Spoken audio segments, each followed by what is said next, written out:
is Sarah, and I'm 35 years old. I live in a quiet suburban neighborhood with my husband John and our 8-year-old son Michael. On the surface, our life seems perfect. We have a beautiful home, a spacious backyard, and a loving family. John is a dedicated husband and father, working long hours as a financial analyst to provide for us. I work part-time as a graphic designer, which allows me to be there for Michael after school. For the most part, we were happy, or at least I thought we were. 6 months ago, our lives changed in ways I never could have imagined. It all started when we hired Alex. Alex was in his late 22s, a quiet and hardworking guy who had recently moved to our town. He came highly recommended by a friend, and we needed help around the house. John's job kept him busy, and I was struggling to balance work, parenting, and household chores. Alex took care of the yard, cleaned the house, and even helped with Michael when needed. He was polite, always smiling, and quickly became a part of our daily routine. At first, I didn't think much of him. He was just there, doing his job. But one evening, something shifted. I had come home late from work, and John was still at the office. Michael was already asleep, and Alex was sitting at the kitchen table, reading a book. I was exhausted, but instead of retreating to my room, I sat down with him. We started talking about his life, his dreams, and why he had moved to our town. He told me he had no family nearby and lived alone in a small apartment. There was something about his quiet confidence and the way he listened that made me feel seen in a way I hadn't in years. That night, something inside me stirred. I told myself it was just a friendly conversation, but deep down, I knew it was more. Over the next few weeks, Alex and I grew closer. When John was away on a business trip, Alex stayed late to help with Michael. One evening, after putting Michael to bed, we found ourselves sitting on the couch, talking and laughing like old friends. And then, it happened. I kissed him. It was a small kiss, but it felt monumental. I pulled away immediately, my heart racing. "This was a mistake," I said, my voice trembling. Alex didn't say anything. He just looked at me with an expression I couldn't quite read. That night, I couldn't sleep. Guilt consumed me. I loved John. I still do. But something about Alex made me feel alive in a way I hadn't felt in years. I told myself it would never happen again. But a few days later, it did. This time, it wasn't just a small kiss. It was real, and I didn't stop it.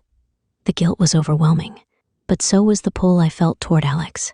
I was trapped in a cycle of desire and shame, and I didn't know how to break free. John returned from his trip, and life went on as usual. I cooked dinner, we watched TV, and we played with Michael. But inside, I was falling apart. I was keeping a secret, a big one, and it was eating me alive. Every time I looked at John, I felt a pang of guilt. Every time I saw Alex, I felt a rush of emotions I couldn't control. I was living a double life, and I didn't know how much longer I could keep it up. Then, one night, everything changed. I was lying in bed next to John, who was fast asleep. I stared at the ceiling, tears streaming down my face. I wanted to tell him the truth, but I was terrified. What would he say? What would he do? I didn't want to lose him, but I had already betrayed him in the worst way possible. A few weeks later, I discovered that John had a secret of his own. I had been suspicious for a while. He had been coming home late, and his phone was always face down on the table. One evening, while he was in the shower, I checked his phone. There were messages from a woman named Lisa. They weren't explicit, but they were enough to confirm my worst fears. John was seeing someone else. At first, I was furious. How could he do this to me, to our family? But then, it hit me. I had done the same thing. I was no better than him. We were both living a lie, and now our secrets were out in the open. One night, after Michael was asleep, I sat down with John. My heart was pounding, but I knew I had to come clean. "John, I need to tell you something," I said, my voice shaking. He looked at me, confused. "What is it?" he asked. I took a deep breath. "I've been seeing someone." The room fell silent. John's face went pale. "Who?" he asked, his voice barely above a whisper. I told him everything. About Alex, about the kisses, about the nights when he was away. I told him I was sorry, that I loved him, and that I wanted to fix things. When I finished, there was a long silence. Then, John spoke. "I've been seeing someone too," he admitted. "Her name is Lisa. It started a few months ago. I didn't mean for it to happen, but it did. I'm sorry." We sat there, staring at each other, both realizing the weight of our mistakes. We had both hurt each other, but now everything was out in the open. There were no more secrets. The next day, we made some difficult decisions. We let Alex go. It wasn't easy. Michael had grown attached to him, and I felt a pang of guilt every time I thought about him, but it was the right thing to do. We also decided to go to marriage counseling. We knew it wouldn't be easy, but we were determined to fix our marriage. The first few sessions were brutal. We had to confront our mistakes, our feelings, and the reasons why we had both strayed. The counselor asked us tough questions that forced us to dig deep. "Why did you kiss Alex?" she asked me. I didn't have a clear answer. I loved John, but I had felt lonely, unseen. Alex had made me feel special, and in that moment, it was enough to make me forget my vows. John, too, had his reasons. He had felt disconnected from me, overwhelmed by work, and Lisa had offered him an escape. It wasn't an excuse, but it was an explanation. Rebuilding trust was the hardest part. After I told John about Alex, he didn't trust me the same way. If I came home late, he would ask where I had been. If I was on my phone, he would glance at me suspiciously. I couldn't blame him. I didn't trust him completely either, not after learning about Lisa. The counselor told us that trust takes time.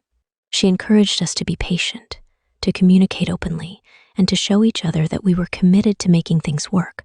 It wasn't easy, but we tried. John started coming home earlier from work. We spent more time together as a family, going to the park with Michael, or having movie nights at home. Slowly, things began to improve. One day, I asked John about Lisa. I hadn't brought her up before, but I needed to know. "Who is she?" I asked one night after Michael had gone to bed. John looked uncomfortable. "Her name is Lisa," he said. "She works at my office. It ended before you told me about Alex." Hearing her name hurt, but it also gave me a sense of closure. We had both made mistakes, but we were both willing to work through them. Months passed, and things slowly got better. John and I started to trust each other again.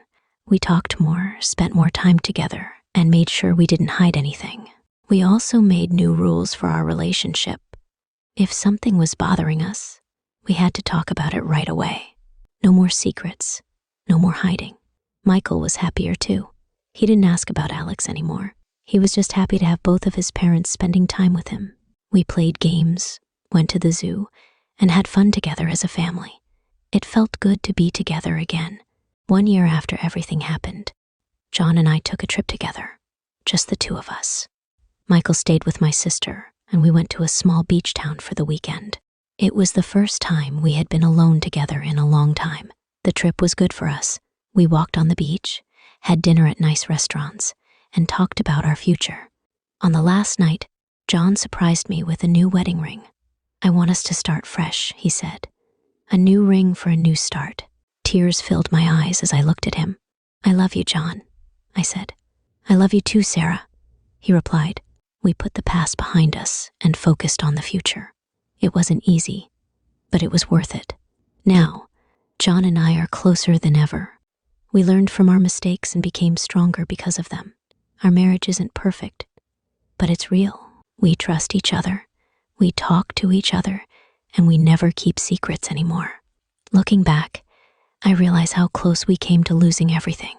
Our marriage could have ended because of the secrets we kept, but instead, we found a way to fix it. We found a way to move forward. I'm not proud of what I did with Alex, and I know John isn't proud of what he did with Lisa, but we learned from our mistakes, and we became stronger because of them. Life is full of challenges, and marriage is one of the biggest challenges of all. But if you love someone, if you really love them, you can get through anything. John and I are proof of that. Now I feel happy and at peace. Our home is full of love and laughter, and that's all I ever wanted. We're not perfect, but we're real, and that's what matters.